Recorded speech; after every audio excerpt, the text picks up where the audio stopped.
Hey everybody, it's Tim Hinton, the Beast of the Marching Arts. I'm here with Dr. Mary White. Mary, how are you? I'm doing so good today, Tim. I'm very excited to continue this conversation again. It's valuable, it's necessary, and you know what? You do a really good job of it. Oh, you're so kind to say that. I really enjoy these conversations. And everybody watching, if you ever see me out in the wild, you can call me Beast, which is the name of this series. So we're talking about continuing the series, as Mary said, and we're talking about the vocational life. Sort of what do you do about your work life and your work identity when you get into the midlife time? So, Mary, that's sort of our context here. We've talked about this a little bit in some of our earlier conversations, Yeah. but midlife can start while you're still in your career. But most of the time, we think of it as that time where you might be ending your career and starting not necessarily retirement, but like the next phase. And we've talked about all of the definitions of that. But I do think it's interesting to sort of rethink not only what you're doing, and maybe we're going to talk about being bold and trying some new things, having some new beginnings. I think Right. that's part of what we're going to talk about tonight, but also sort of rethinking the way you think about yourself in relation to work. Because a lot of times when we are in the middle of the thick of our lives in our careers and we're so motivated by whatever metric we're using, we tend to think of, if somebody asks you, who are you? You tell them what you do. Right. Absolutely. There's not even a question, Tim. And I have so many thoughts about this because I recently went through it. So I'm hoping the author, is going to pick up on some of those points and I can relate to them. I'm happy to share, but Well, how have you reframed the way you think about yourself now that you are no longer in that same role? Are you rethinking yourself in relationship to the world of work? oh gosh, Tim, this is tough because this was very difficult for me. This transition was really difficult. I worked many hours, devoted many years. It was a very, type A kind of job. I was constantly going, constantly going. I had, just 1,000 emails. I answered emails on the weekends. I answered phone calls on the weekend. Like it was that kind of job. And then for it to be cut off, it was it took me a long time to get, okay, who am I? And who am I? And what do I represent? And I had to take a month in Europe. I think I already told you that, like, just was so, because I don't think I was going to be able to just cut it off like that. So I had to take a month. We went to Europe for a month. And then when I came back, I did have another job lined up for August, but they asked me to come early. So I was like, yes, of course I'll come. And this job is not as stressful. I mean, there's some stressful moments, but it's not as stressful. So there was a gap to me. And Right. the gap in terms of hours, in terms of stress, in terms of their socks. Socks always comes in. Yeah. Thanks for Socks for making an appearance. And he's biting my arm. So the gap, I just said, I have to fill the gap. And I filled it with a lot of stuff, including like I could swim more. I could come home early and cook dinner or a week, or whatever. Because normally we were cooking all day, every day on Sunday for the whole entire week, breakfast, lunch, and dinner. So some of that has changed. I could read more books. I could engage more with friends and family. And so that is what has filled the gap, including, being more relaxed and enjoying our life, my husband and our life. That was a long, long answer, wasn't I it? loved that answer. So you have redefined yourself, you've redefined the use of your time, and you have slowed down and you're breathing a little easier because you did have a super high stress, important job. So it's interesting because one of the things on my list to talk about tonight, you just started talking about. So we're going to jump there, which is what he calls, the author of the book we're using, How to Love Midlife by Chip Conley, time affluence, which I love. I am definitely, I have more affluence of time than I've ever had. And that's one of the gifts of getting to midlife and making this shift is you can still be busy doing things. You can still make your contribution, as we've talked about. You can still give your gifts back to the world, but you have the luxury of some time and some space in your life. Mhm. And I think that that's just delicious. Like, I feel like the when you can really slow down and enjoy that slower pace, I think that's really valuable. And I think we deserve that after a gung-ho, go, go, go career. I know, but even if you try, Tim, like to convince yourself you deserve that. Not that I don't think I deserve that. It's just that you've never had it, so you're not really sure what to do with it. You You're know? having to get used to the idea. Yeah. I mean, and I also volunteer. I don't volunteer like I would like to volunteer just because I do have a job, but I'm on the board of Big Brothers Big Sisters of Palm Beach and Martin County. So I mean, I do that. I'm on their board of governors. So that is my volunteer work and do stuff for them.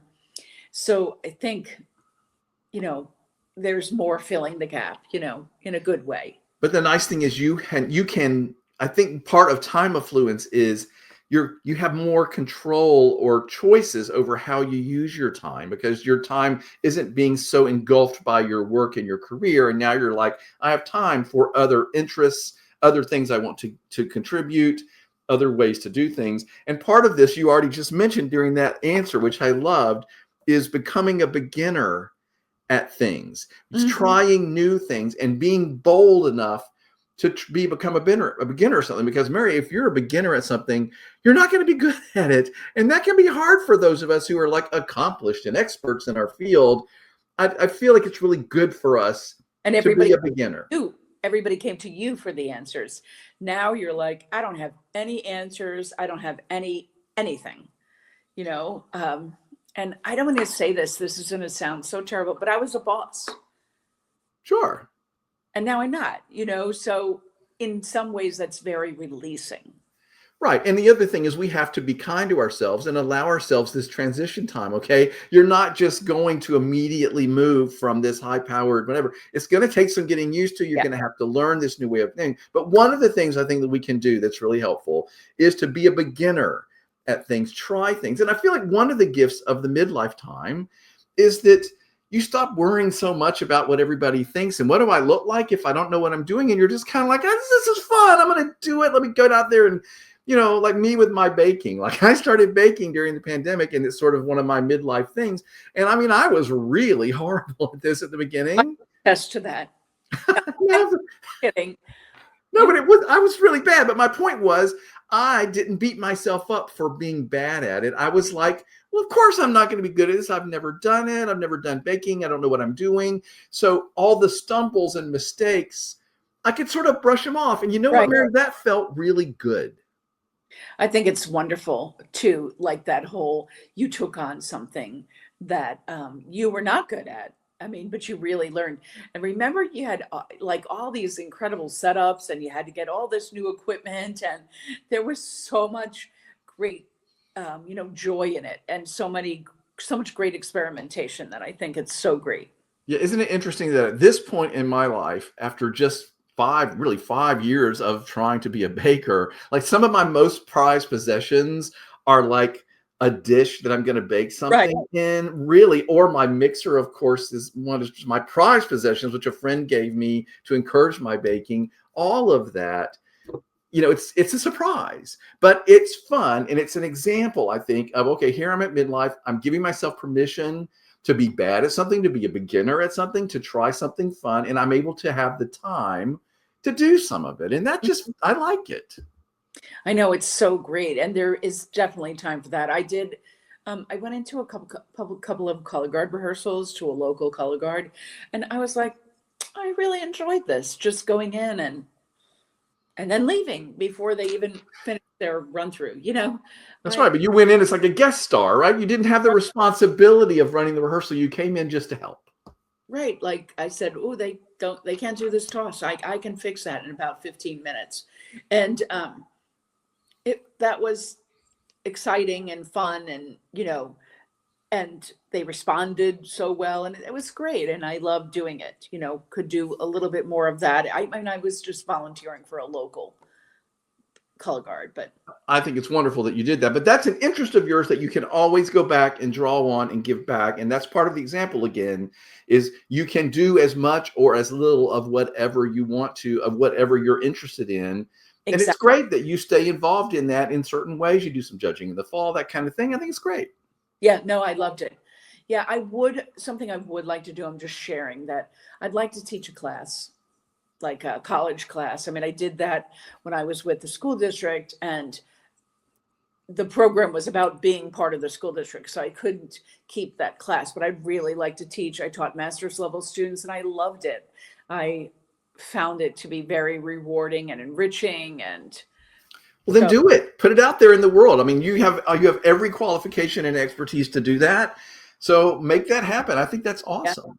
Yeah. And I have time to do it. Like, I have time. Exactly. You have the time. And this is one of our points, everybody, is you become time affluent. You have time to become a beginner. You have time to make choices. And as Gary, who's watching, hey, Gary, thanks for watching, commented, you move from being controlled by the schedule to controlling the schedule. That's a freedom that is almost uncomfortable at first. You've already tested that it was not, you're like, what do I do with myself? And what do I do with all this time? And then you kind of figured it out. I really like what Gary said about the schedule, because I knew my calendar 2 and 3 months out. Like I could say, well, February 4th, I know that I have to go to back meetings. Like I knew it like inside my head. I lived and died by my calendar.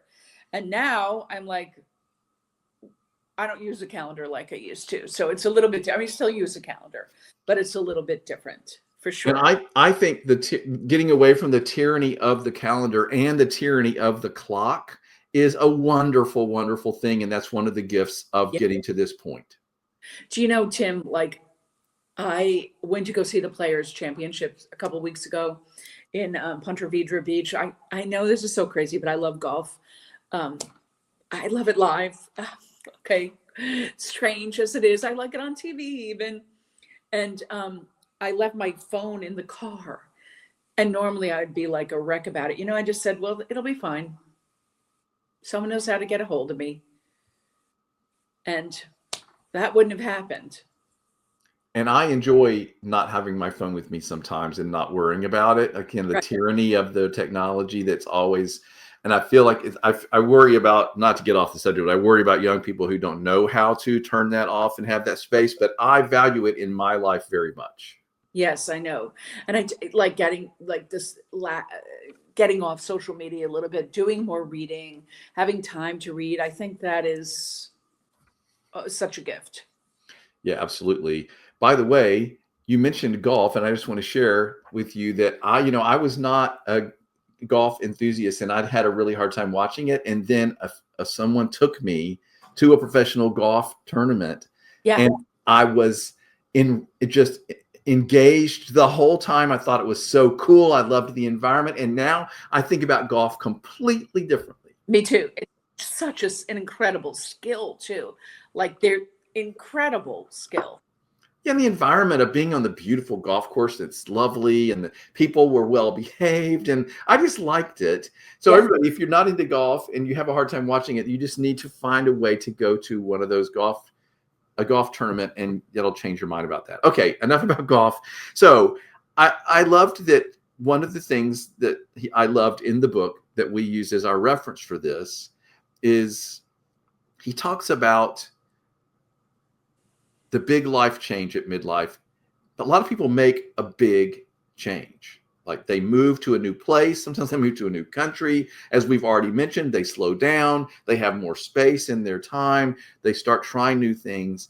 And it reminded me of sort of the way it felt during the pandemic. I felt like in the pandemic, we sort of stopped. Most people had more time. They were trying new things. It was sort of like a little starters. What? They were making sourdough starters, Tim. Exactly. And my point is, though, that was like a little taste of midlife changes to come. I felt like it was like a preview for people. Yeah, or just the fact that you're not so tied down to the calendar. You're not so tied down to things. Oh, I have to go to the store and get this. I have to go to the store and get this. No, you're not getting anything.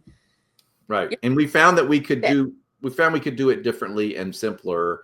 All that's a gift. So when he talks about putting yourself in new environments, whether you're moving to Istanbul or you're simply moving down the street or you're simply going new places and trying new things, whatever it is, he calls it repotting ourselves in new soil. Isn't that fantastic? He talks about repotting ourselves in new soil in order to flourish again. You have the same seed, but you put it in different soil. I loved that. I love it. That is so great. And that also goes along with his theme of harvesting. And, I love an extended metaphor, Tim. And I think he's done a great job with that one. So I liked the idea of, because I'm not, even if I'm going somewhere, I'm still there, and who I am in my core essence, the seed of me is going to the new soil with me. I really love that. Here's a part of something he wrote: don't let the prospect of unfamiliar soil scare you from exploring what's next.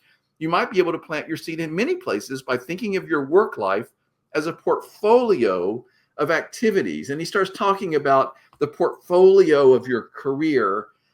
But before we jump into that concept, anything else you want to say about the soil, the new soil? Because I love that concept. I too love that concept. I was talking with my mother-in-law the other day, and I think, we're moving, we're getting a new house. And I said, you know what? I could live with Noel in a van, a camper, on a plane, across the sea, in a boat. It doesn't really matter. Like, it's just, it's, I'm still me. You know what I mean? He's still him, and we could be anywhere and be fine. But that made me think of that conversation. I like that very much. And also, who you are together is what's so great and so special and comfortable. And you're right. Wherever you are there together. And that's, Right. You're going to be fine. And we're going to repot our soil, and we are going to grow strong for sure. And sometimes, by the way, you have to repot a plant because it has grown too big for its pot. And sometimes I feel like that's another metaphor here that I like, is sometimes people need a bigger pot. I feel like right now in our world, people's pots are very small. It's just where they grew up and the people they know, and they're scared of all the other plants out in the world. And I'm like, come on, everybody, get a bigger pot. Go throw yourself into a field, like be brave and make your pot bigger. Have I overbeat that metaphor now? No, but you can beat it all you want, because it is, I love that extended metaphor. It's terrific. No, and really thinking about that is helping me understand too, that it's okay to go different places. It's just, you're still yourself, Right. And a lot of times that happens at this midlife point, is people decide to uproot themselves, shall we say, and plant themselves somewhere else. And I feel like this is a great thing. It can be very healthy. And even if you only do that by traveling every now and then and just going places, you can still come home to your safe, healthy little pot that you love. But I feel like people need to go out and see the world and meet other people that aren't like them. And I really encourage people to do that. And that would help fertilize the soil when you see different people and you do different things. I think I like this, Tim. I like it too. It reminded me of the one we had a few conversations ago, where we talked about not trying to be youthful anymore, but trying to be useful. I loved that, and that stuck with me. And I feel like the idea of repotting my life and myself is such a tangible concept. I love it. Yeah, I love that. And because we're going to move May 16th, May 17th, I'm going to consider it as a repotting. And quite honestly, in case everybody doesn't know, my husband and I are selling our house as well, coincidentally, and we are moving to new pots. And I'm excited about it. It'll be a change, and I think it's scary and uncomfortable, but I'm going to grow from it. Right. I think it's very common for this kind of thing to happen. I mean, you want to be able to enjoy your soil for longer, so sometimes you need to do some repotting for sure. So I think it's very common.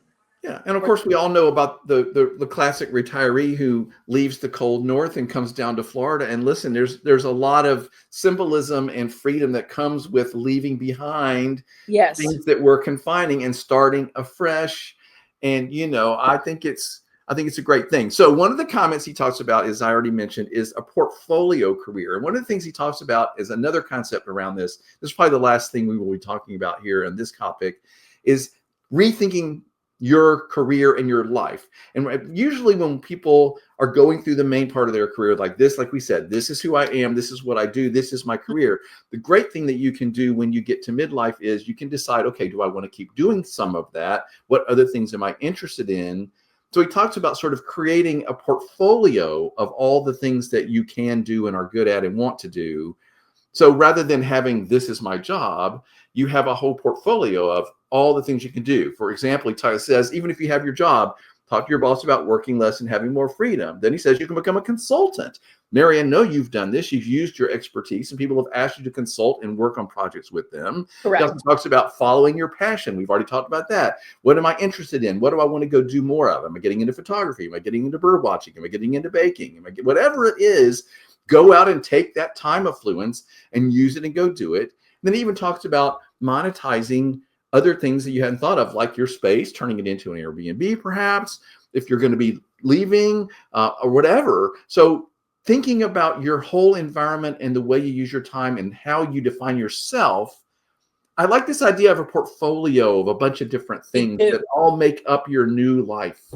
Right. And you take all, you're reaping again, to give more soil analogies, and more gardening analogies. You're reaping all of the benefit of all those years that you put into, a new shape. And I think it's very interesting. Tim, I'm just going to put this out there. I would like to be a professional organizer. Awesome. You would be great at that. And I've been thinking a lot about it lately, but it's not my career, it's not my job, but I was thinking that everything that I have done, what made me think of it is everything that I have done in all my jobs, first as a teacher and everything I have done has kind of been in that kind of very organized manner. And, it's just it's a skill adjacent to what I've done. You know what I'm saying? And I think that is a fantastic example for this conversation, because that's what we're talking about. Sit down and figure out, what am I good at? What do I like to do? What are the skills I have? And then what unexpected new ways can I use those skills and that expertise? And that's a great example, because you are great at, you have always had to be planned and organized and help other people be planned and organized. Why not use that in a new way? I think that's a great example. Oh, thanks, Tim. I mean, I've just been thinking about all of the things that I'm good at and how I can, how it could be pushed forward. I'm kind of moving into a community where people may need that kind of stuff. Everybody needs that. You came and helped me when I was moving 2.5 years ago. You came and helped me start to organize my life and purge and clean out. And it was unbelievable. By the way, when he talks about, he talks about figuring out these things that you like, what are my skills, right? He says, sit down and talk with your partner or friend or your husband or whoever and say, what mastery or gift do I have to offer? And he says, just to sit down and don't make it a big deal, but what's the first things that come to you? And just like you said, what am I good at after all of this work that I've done and all of my experiences? We've talked about this before. You're going to harvest all the things that you've learned and all the experiences you've had and all the wisdom you've created. And gosh, I'm really good at being organized and I can help other people get perfect example.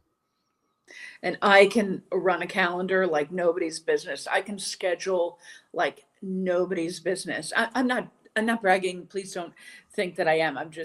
It's a skill. It was so much part of my skill and my life for so long, and run a meeting, schedule 17,000 meetings, Right. But to your point, there are a lot of people that are not. Believe me, a lot of people are not good with their calendar. They're not good with scheduling. They're not good with their time. They're not good about staying on. And you could be very helpful. Or, as you said, maybe organize someone's home, organize someone's closet, organize someone's workspace, their calendar. I think that's a great, great example of, you sat down and you thought about, what are the things I like to do and what do I come away with after this whole career? Right. And you're having the time, now that you have this time affluence to sort of stop and think. I think this is what's going to happen. I would encourage everybody to do this. Take a few minutes and think, well, what are the things that I'm really into or that I've learned, or what skills do I have after all of this? And then I bet I can use that in some way I'd never thought of. And that's his point, sort of like create a whole portfolio of all these things that you can Exactly. help with, and then do them in new ways. And I have to tell you, Tim, this took me a long time to come to it because I couldn't. It was hard to separate me from a job, and hard to separate skills from the job, and hard to separate things. And I was like, it's taken a while to get there, and it does take a while. Thankfully, I've been comfortable in that process. So, you know, Right. But I think the point is recognizing that, okay, this is something I have to grow into, right? And I have to get used to these new ideas. But the time will come when you're like, well, let me sit down with somebody, my other half or whoever, and just sort of, just right, brainstorm a little. What are these things because I mean, I've been doing this too. Like I mean, I've spent a lot of time lately thinking about what are the things that really bring me joy? How do I want to spend my time? And then what do I do with that? What do I want to do about right. these interests and things that I want to spend time doing? What do I want to do with that? And the lovely gift of the midlife time is that you get to choose that, and you have time and space in your life to pursue it, and not frantically, but at your own calmer pace. I totally agree. And I think it takes the calmness. Like, you really need to be calm in order to do that. Like, Right. So again, one of the gifts of being able to slow down, as you're describing, is that you start to have time to have those thoughts and think right. about these things, and you're not just frantically going. And I am loving the idea of having more time affluence in my life, and being able to think about a new portfolio of ways to give back and be useful. Not useful. Although still think you're youthful, Jim. Well, I try to keep some of that going. I think we're all still a big kid a lot. I'm a big kid anyway, a lot of the time, but I like that part of me too. I don't want to lose that either. I can get very serious. I know, Yeah. I can get a little serious. I'm a Capricorn, everybody. So, I come by it honestly, but I I do think. emotional. I'm a Cancer. Isn't that what we do? I don't know. That's Anyway, all right. So we've talked about having a time affluence. We've talked about a portfolio of your career. And especially we have talked about repotting yourselves in new soil, wherever that means. I love that phrase. That's going to be my takeaway from tonight's conversation. Mhm. But certainly it's you may not know what it means yet, but certainly like the thoughts about of repotting is, a worthy conversation to have you with yourself or someone else. Right. And just having that concept in your head, then the time will come when suddenly you'll go like, oh, I am repotting myself. And maybe it's uprooting to a new place, or maybe it's simply surrounding yourself with a whole different set of flowers and friends or activities, or being a beginner at something, and being daring, and not worrying so much about what everybody thinks, and what you're is this fit my image, and am I getting my status? Like, you can just let all of that stuff go. That is the gift of having a great midlife time. I love it. I love it. Thanks, Mary. This was fun. As always. All right, thank you so much.